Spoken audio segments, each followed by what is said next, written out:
Assalamualaikum warahmatullahi wabarakatuh. My name is Mama Asif. Today I will review about FOMO, fear of missing out. We have all felt it, that uncomfortable feeling when you scroll through your social media feed and see photos of friends having a better time than you. Or that sensation when you read about friends' amazing job that you choose the wrong life path. This feeling is called FOMO, or fear of missing out. The term was first coined in 1996 by marketing strategist Dr. Dan Herman. While listening to consumers in focus group and interviews, he observed that many consumers mentioned a fear of missing out on opportunities which could bring them pleasure.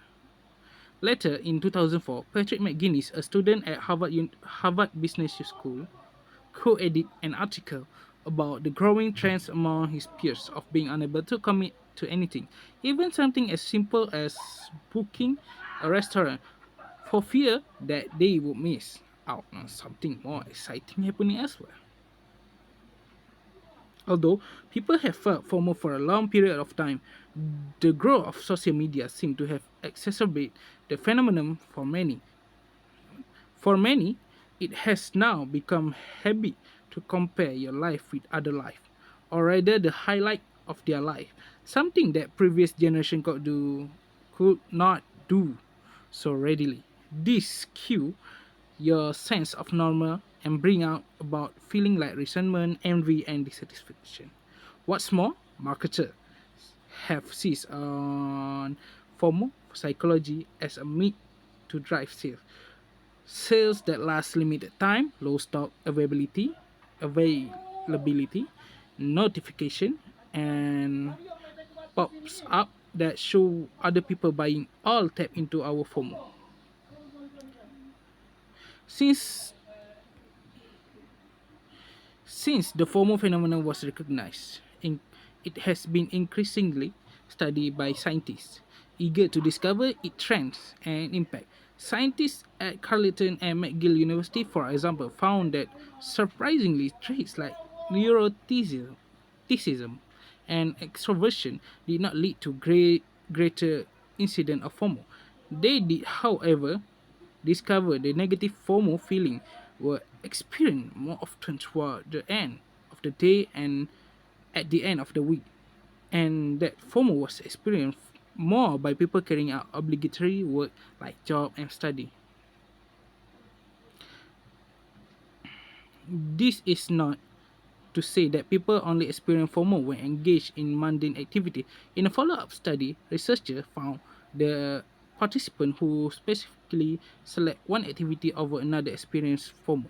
When reminded about their alternative activity, even if their chosen activity was sociable and enjoyable, and if the alternative was unsociable, moreover, they experience FOMO whether they were reminded about the alternative through social media or in conversation. Interestingly, although FOMO is widely associated with teenagers and young adults and those who use social media, research has found that people of all ages experience it, regardless the social media use. Researcher at Washington State University found that it is more closely linked to factors like loneliness and low self-esteem. However, for those people, social media can exacerbate the problem. Some psychologists recognize an upside to FOMO, saying that it can motivate you to take action, connect with others, and get out of your comfort zone more often than not. Though FOMO leads to increasing isolate and even 4G, fear of joining in the belief that your own insight or contribution will not be valued. A rising counter culture to FOMO, though, is JOMO, the joy of missing out.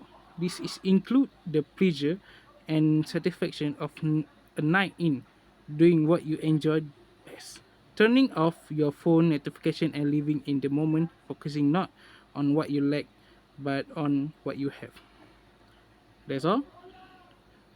Thank you very much for hearing this